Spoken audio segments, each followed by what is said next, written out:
High guys, यो चाहिँ मेरो लास्ट भिडियोको कन्टिन्युएसन है।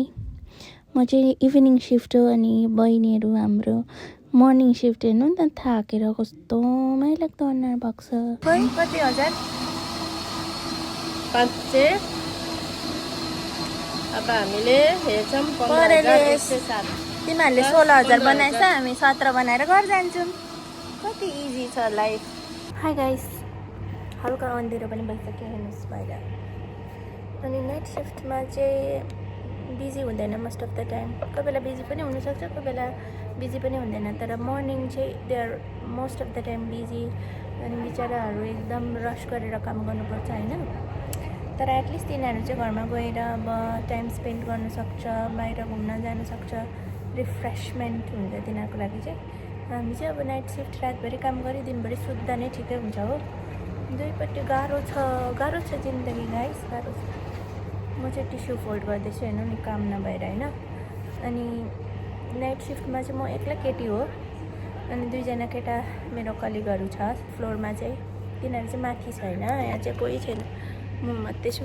त्यो दुईजनाले मेरो यस्तो खुन उमाल्छ कि एकछिन वासरुम गएको भन्छ 15 मिनट्स हराउँछ हो। गएर इन्स्टाग्रामको रिल फरवर्ड गरिरहेको हुन्छ, मलाई यस्तो रिस उठाउँछ। अब तिनीहरू तल आउँछ, त्यहाँदेखि म मान्छु तपाईँलाई। Okay guys, stay tune. अनि म आज सबै देखाउँछु के काम गर्छु भनेर है। अनि कस्टमर नभएको बेलामा चाहिँ हामी यसरी टिस्यु फोल्ड गर्छौँ। दिस इज मी वाइपिङ द कटलेरिज हेर्नु है। हुनु त नामको लागि म क्यासियर हो, तर सबै काम गर्नुपर्छ किनभने अब दुईजना केटाहरू छ, यिनीहरूको भरोसा कहिले चाहिँ गरिसक्नु काम है। But helping each other is most important किनभने हाम्रो स्टाफ छैन अहिले, एकदमै सर्ट अफ द स्टाफ चलिरहेको छ restaurant. So we help each other होइन। अनि पहिलाको जमानामा चाहिँ क्यासियरले एउटा मात्रै क्यासियर मात्रै काम गर्नुपर्थ्यो हाम्रो रेस्टुरेन्टमा है। अनि जुनियरहरूले चाहिँ अरू सबै काम गर्थ्यो।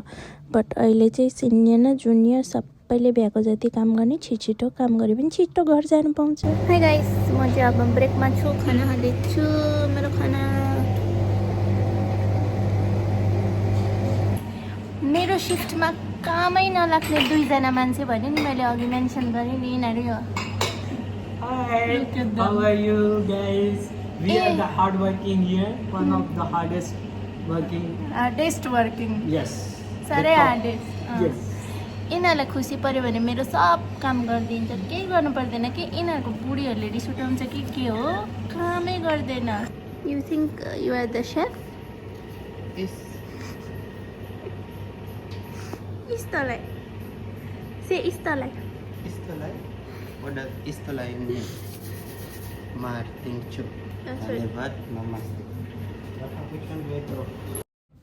अब चाहिँ मैले काम गरेको हेर्नु, यस्तो फास्ट फरवर्डमा वान म्यान आर्मी हो नि म त। डल्लै सेटअपहरू उठाएँ टेबलको होइन। दुईजना केटाहरू माथि गयो। अब चाहिँ मेरो मेन काम आउँछ क्यासियरको है। मैले सबै हिसाब किताब गरेर सेटलमेन्ट गर्नुपर्छ।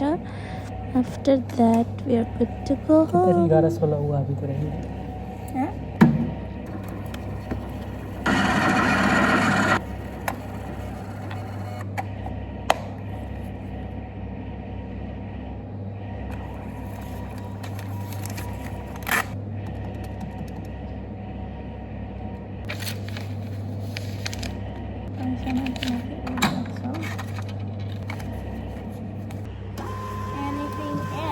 तल भइसक्यो, अब माथि हेर्नुपर्छ।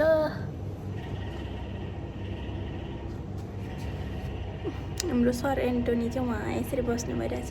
सर एन्टोनी सर,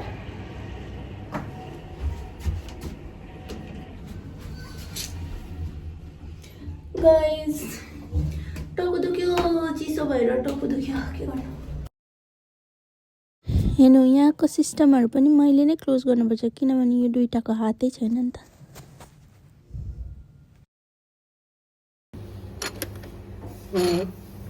लागु हो दिदी ल। अब चाहिँ एन्ड अफ द डे गरेर हामी घरतिर जाने भयो गाइस। अब चाहिँ घर गएको। कस्तो जाडो छ है फयाज। आजकल चाहिँ म पुरा पानी पिउँदैछु गाइस। आज चाहिँ मैले फुल भ्लग गरिदिएको कि आएकोदेखिको आएकोसम्म हेर्नु यस्तो जाडो छ नि कोही पनि छैन 12 बजेर पनि क्रस भइसक्यो यस्तो छ कतारा हाम्रो बस हो यो चाहिँ म चाहिँ बसमा जान्दिनँ नि बुढाको गाडीमा जान्छु पहिला चाहिँ म बसमै जान्थेँ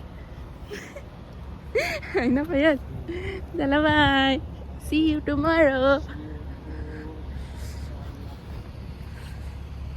माइलु इज नॉट हियर कहाँ छ मेरो बुढा चाबी है क्या नहीं है मैं स्टार्ट कर दूं मार चाबी दिन्छ अहिले। लगा वहाँ जान उता केम स्टार्ट नगर है नगर न गाडी बसमा गयो होला मेरो बुढा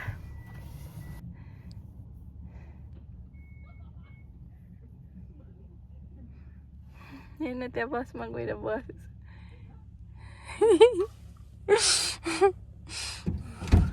इसने हॉर्न मारा ना उधर से लोग निकल के देख रहे हैं क्या हो गया पागल ऊ देखो